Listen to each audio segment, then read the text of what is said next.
בהילוך מאוד מאוד מאוד גבוה בישראל, הילוך שישי תמידי, עם הסכנת קיום שבטח בימים כאלו, והרחבה היא המפלט של אנשים.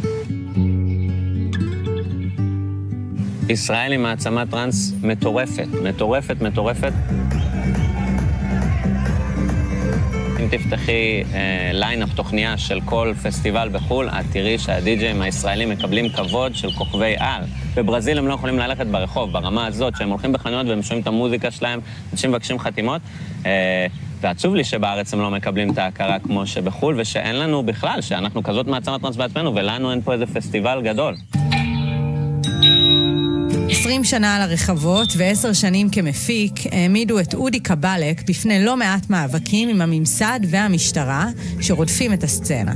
אני ישבתי בוועדת הסמים בכנסת כדי לדבר על מסיבות טבע. אני חושב שזה אבסורד מטורף שישבתי בוועדה לסמים כדי לדבר על ז'אנר מוזיקלי. זאת אומרת, אני חושב שהדבר הנכון היה להיות בוועדת התרבות ולדבר על תקצובים, ובמקום זה אנחנו עדיין מתעסקים בסטיגמה ששייכת להרבה שנים אחורה, ובטח אחרי 7/10. אפילו על אמא שלי, שעד עכשיו היה לה גם את הסטיגמה הזאת, שאתה הולך למסיבות האלה, זה אלה עם הרסטות, זה הסטלנים, ואחרי מה שקרה ב7/10, אמרה לי, וואו, זה טובי בנינו, ואיזה אנשים מדהימים, ועצוב לי שאלה הסיבות שזה קרה בהם, אבל אני היום יכול להגיד שהיא אומרת בגאווה שהבן שלה מפיק כאלה אירועים. מאז 7/10 דברים נראים אחרת, אבל עדיין סוגרים כמובן מסיבות.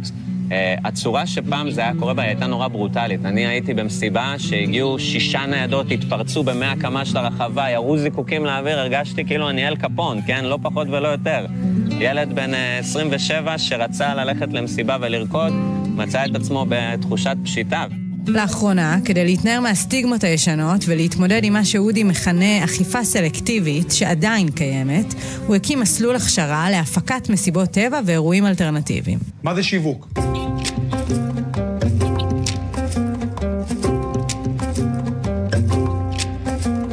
איך הגעת לעולם הזה של המסיבות? אבל האנשים, כאילו, קיבלו אותי בטרנס כמו שלא קיבלו אותי בשום מקום אחר, כאילו. אני הגעתי לי פה כאלה הפקה, ופרסמתי אותה הכי חזק שיש, הגעתי לכל מקום, למלא אנשים שבאו אליי מהצד, וסגרו לי את ההפקה, כי לא ידעתי איך לעשות את זה מאושר.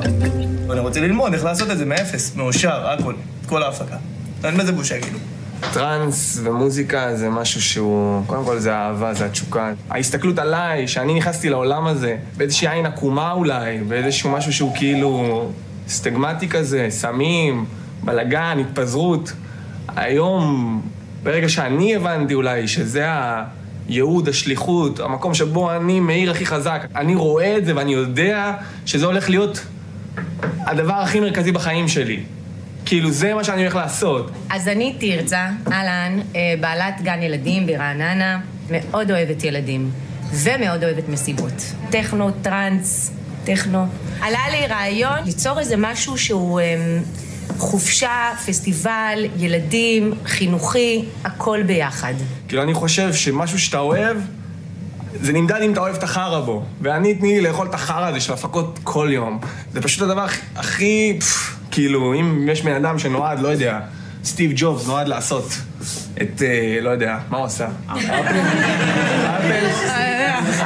אז נדב ביטון נועד לעשות מסיבות. אנחנו לא הולכים לחכות שהממשלה או החברה תכיר בנו, אלא אנחנו עכשיו יוצרים שינוי, ואנחנו לוקחים את עצמנו בידיים והופכים את עצמנו לאוטוריטה, ומבחינתי, את שואלת מה עוד 20 שנה, זה מבחינתי כמו שמתקצבים תיאטראות, מתקצבים את הסצנה הזאת שכמו שאמרנו זורחת בכל העולם, בייחוד עם האומנים ישראלים, ואין סיבה שלא יהיה לנו פה גם איזה בום פסטיבל גדול.